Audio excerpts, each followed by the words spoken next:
Hello বন্ধুরা, আমি প্রীতম আর তোমাদের সকলকে আমার নতুন মিনি ব্লগে স্বাগতম। দিনটা ছিল রবিবার আর রবিবারের বাজারে ভাই শুয়ে শুয়ে ফোন নিয়ে ল্যাদ খাচ্ছে।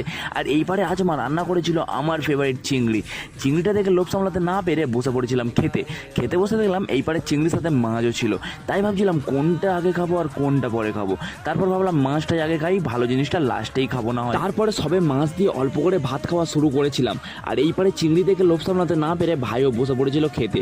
তারপর আমি মাছটা কমপ্লিট করে সব থেকে বড় চিংড়িটা তুলে নিলাম।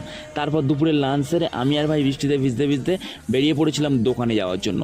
তারপর তখন সন্ধ্যাবেলা দোকান থেকে বেরিয়ে একটু গেছিলাম দীপকদার দোকানে সেভিং করতে। আই নো আমার বেশি দাড়ি নেই, কিন্তু ওই যেটুকুনি আছে আর কি, ওটা অনেকে বলে ভালো লাগে দেখতে, আবার অনেকে বলে কেটে দিলে ভালো লাগে। আর আমারও খুব একটা পছন্দ না এরকম দাড়ি, তাই সেভিং করতে চলে গেছি। তারপর দাড়িটা হালকা সেভিং করে চলে গেছিলাম বাজারে মাংস কিনতে।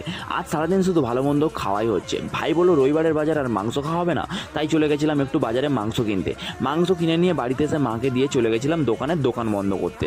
তারপর দোকান বন্ধ করে চলে এসেছিলাম বাড়িতে গিয়ে ফ্রেশ হয়ে সবে জাস্ট বসেছিলাম। তোমরা সবাই কমেন্ট বক্সে জানাও আফটার সেভিং লুক আমার কেমন লাগছে। এইবারে মা রাতের ডিনার নিয়েও চলে এসেছে। আজ রাতের ডিনারে ছিল মায়ের হাতে চিকেন কষা আর গরম গরম ভাত। চলো আজকের মতো ভিডিওটা এখানেই এন্ড করছি। যদি ভিডিওটা ভালো লেগে থাকে তাহলে লাইক কমেন্ট শেয়ার করতে ভুলবে না। দেখা হচ্ছে আবার পরের মিনি ব্লগে। টাটা।